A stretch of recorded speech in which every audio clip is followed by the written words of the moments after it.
ভারতের বিপক্ষে ওয়ানডে বিশ্বকাপ জয়ের পর থেকেই সময়টা ভালো যাচ্ছে না অস্ট্রেলিয়ার। যেই আইসিসি ট্রফিতে একচ্ছত্র আধিপত্য ছিল মাইটি অজিদের, আজ তারাই কিনা কোণঠাসা বৈশ্বিক আসনগুলোতে।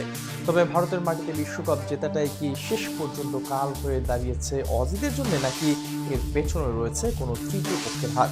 আইসিসি ট্রফিতে অস্ট্রেলিয়ার সব ভরাডুবির পেছনে রহস্যটাই জানবো প্রতিবেদনে।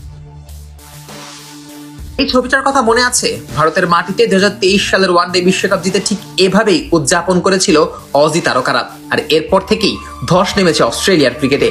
ভারতের বিপক্ষে সেই জয়ের পর আর কোনো আইসিসি ইভেন্টেই সুবিধা করতে পারেনি ইয়েলো শিবির।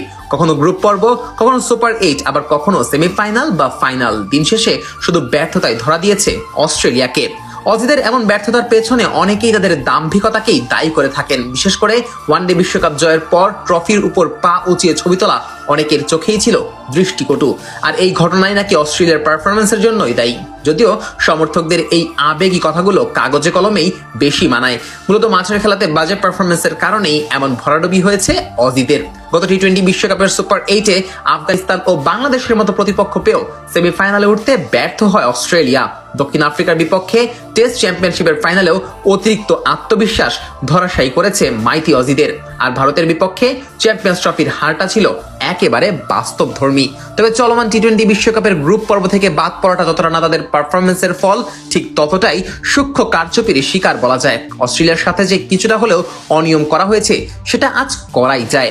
এই অনিয়মের শেকড়ে যেতে হলে আগে বুঝতে হবে চলমান টি-20 বিশ্বকাপের গ্রুপিং সিস্টেম। 20 দলের এই টুর্নামেন্টে করা হয়েছে মোট 4টি গ্রুপ। সেই 4 গ্রুপের মধ্যে গ্রুপ বি তে জায়গা হয়েছে অস্ট্রেলিয়ার, যেখানে তাদের প্রতিপক্ষ হিসেবে বিশ্বকাপের সহ আয়োজক শ্রীলঙ্কা সহ আরো রয়েছে জিম্বাবুয়ে, আয়ারল্যান্ড ও ওমান। আর এখানেই মূলত সূক্ষ্ম এই কারচুপিটা সেরে নিয়েছে আইসিসি ও বিসিসিআই।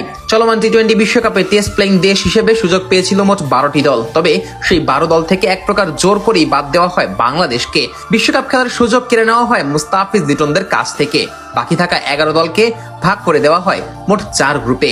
সেই সাথে সহযোগী দেশ হিসেবে বিশ্বকাপ খেলতে আসে আরো 9টি দল।